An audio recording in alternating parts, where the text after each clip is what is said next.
So hello guys, welcome दोबारा फिर से आपका मेरे नए यूट्यूब चैनल पर जिसका नाम है द हब ऑफ नॉलेज पर आपका स्वागत करता हूं। ओके, सो गाइज, इस वीडियो लेक्चर में मैं आपको पढ़ाने वाला था Indian council act. Okay, Indian council act of 1861 का एक्ट जो हम अभी इस वीडियो लेक्चर में पढ़ने वाले थे।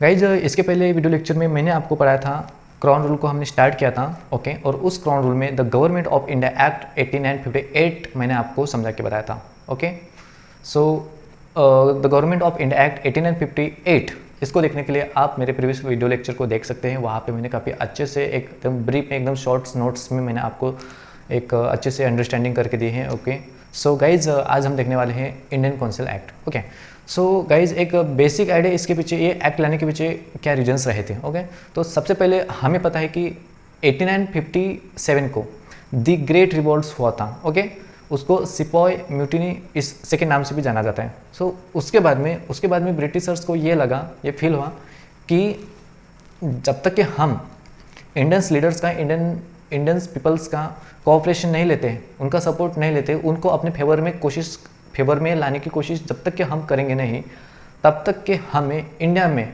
आने वाले सालों में राज करना मुमकिन नहीं हो पाएगा।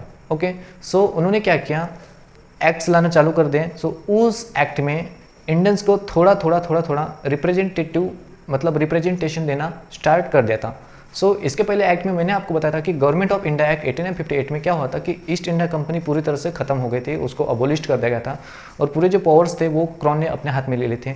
जो डबल गवर्नमेंट का सिस्टम था वो भी खत्म कर दिया था। That's mean the court of director and board of control, ये जो दो बोर्ड थे, ओके, सो ये अबोलिश कर दे गए थे और सेक्रेटरी ऑफ स्टेट का एक नया ऑफिस एंड मेरे ख्याल से 15 मेंबर्स की काउंसिल भी बनाई गई थी। ओके, और वो काउंसिल थी ब्रिटिश पार्लियामेंट की डायरेक्ट रिस्पॉन्सिबल थी, ब्रिटिश कैबिनेट के मेंबर्स ही थे वो, एंड पार्लियामेंट को वो डायरेक्ट रिस्पॉन्सिबल थी। ओके, सो ये सारी जानकारी हमने गवर्नमेंट ऑफ इंडिया एक्ट 1858 में देखा था। ओके, सो उसके बाद में आज हम देखने वाले हैं, आज हम जो एक्ट देखने वाले हैं इंडियन काउंसिल एक्ट ऑफ 1861 का, इंडियन काउंसिल एक्ट ऑफ 1861 का ये जो एक्ट देखने वाले हैं।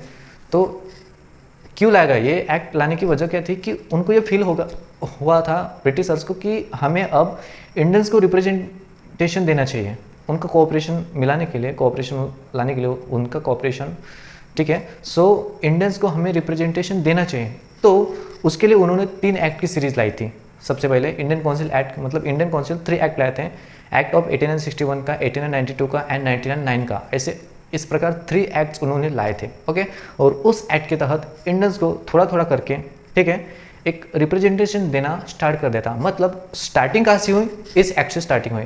सो हम ये कह सकते हैं कि जो इसकी जो बिगनिंग हुई, किसकी, रिप्रेजेंटेटिव इंस्टीट्यूशन की जो कुछ भी बिगनिंग थी वो इस एक्ट के तहत हुई। The beginning of representative institution किस एक्ट के तहत, इंडियन काउंसिल एक्ट 1861 से। ओके, सो देखिए इस एक्ट के बारे में थोड़ी सी हल्की सी जानकारी, seeking cooperation of Indians. Okay, ये एक्ट लाने की वजह क्या थी, उसके पीछे मीनिंग क्या था कि इंडियंस का अब ब्रिटिशर्स को क्या चाहिए था, कोऑपरेशन चाहिए था। सो ये एक्ट लाया गया था कोऑपरेशन मिलाने के लिए, इंडियंस का कोऑपरेशन मिलाने के लिए ब्रिटिशर्स को। ओके, ये क्लियर हो गया।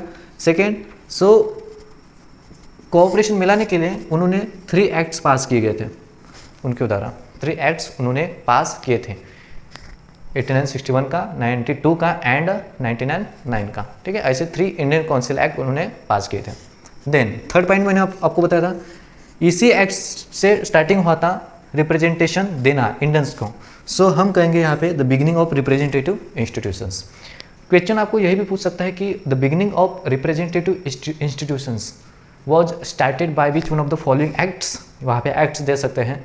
तो आप इसी में भी कंफ्यूज हो सकते हैं, बिगिनिंग कहाँ से हुआ।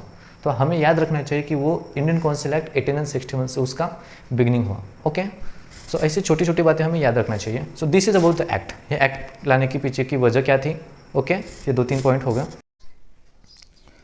सो हेलो गाइज, जैसे कि अब तक में हमने देखा कि इंडियन काउंसिल एक्ट लाने के पीछे रीजंस क्या रहते। ओके, सो ये सब रीजंस रहते, कोऑपरेशन उनको चाहिए था इंडियंस का।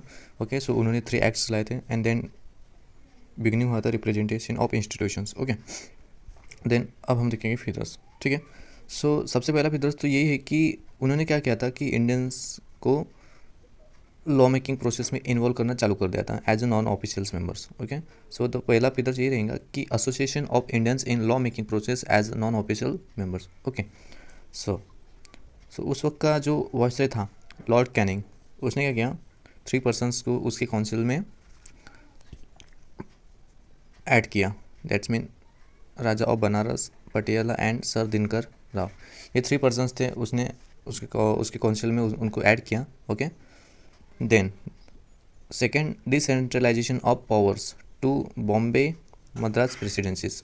ओके, सो इसके पहले के एक्ट्स में हमने जैसे कि देखा था कि जो बॉम्बे एंड मद्रास प्रेसिडेंसीज थी, उनके जो पावर्स थे वो उनको बहुत ही ज़्यादा कम पावर्स दे दिए गए थे। एंड जो बंगाल प्रेसिडेंसीज थी, वो बंगाल प्रेसिडेंसीज के पास एकदम हाई पावर्स थे। ओके, सो दैट्स मीन हम कह सकते हैं कि वो जो बंगाल प्रेसिडेंसीज के पास में जो सेंट्रलाइजिंग पावर थे, मतलब जो सेंट्रलाइजिंग टेंडेंसी थी, उसको अब रिवर्स कर दिया गया। ठीक है, रिवर्स कर दिया गया, मतलब कि बॉम्बे एंड मद्रास प्रेसिडेंसीज को उनके पावर्स दे दिए गए। ओके, देन इनको अब पावर तो दे दी गए, लेकिन जो बंगाल प्रेसिडेंसीज थी, north Western Provinces and Punjab, इनके लिए ये 3 प्रेसिडेंसीज के लिए लेजिस्लेटिव काउंसिल इस्टेब्लिश की गई।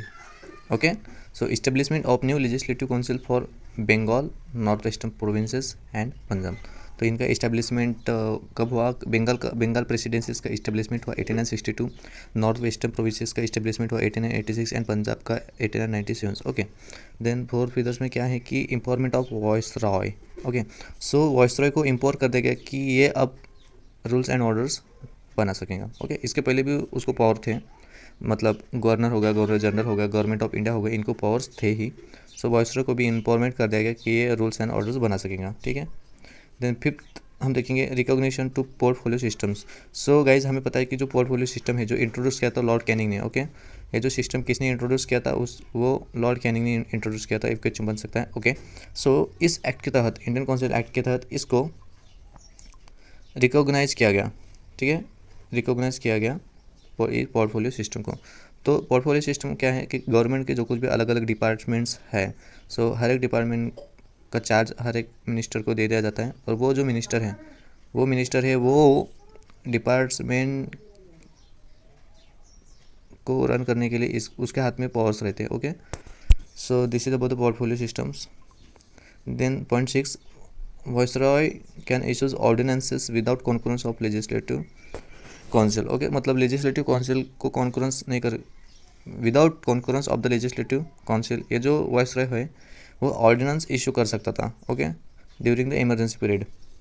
इसमें कंडीशन है, इमरजेंसी के समय ही जो वॉइसरॉय है वो ऑर्डिनेंस इशू कर सकता था, और वो ऑर्डिनेंस इशू जो किया, ऑर्डिनेंस जो है उसका जो पीरियड है 6 मंथ के लिए वो एक्टिव रहेगा ऑर्डिनेंस। ओके, सो गाइज ये सब तो फिगर्स हो गए। Okay, so this is about the Indian council act of 1861। Okay, so मैंने समझाने का प्रयास किया है, और आई होप कि आपको समझ में आए होगा। ओके, बहुत ज़्यादा अनाप शनाप की इन्फॉर्मेशन न बताते हुए जो इंपॉर्टेंट पॉइंट्स है वो मैंने आपको बता दिए हैं। ओके, सो सबसे पहले इंपॉर्टेंट तो ये है कि ये बातें हमें पता होना चाहिए। अगर किसी ने हमें पूछा कि इंडियन काउंसिल 1861 क्या है, तो सबसे पहले तो हमें तो यही बताना चाहिए जो कोर पॉइंट है। ओके, जो मेन मुद्दे हैं वो हमें अगर बताने होंगे तो हम एक्स्ट्रा इन्फॉर्मेशन कलेक्ट कैसे करेंगे। Okay, so okay, thank you so much guys. Please do like, subscribe and share my channel, और प्लीज़ आप सजेशन दीजिए। Okay, so thank you so much guys, thank you so much.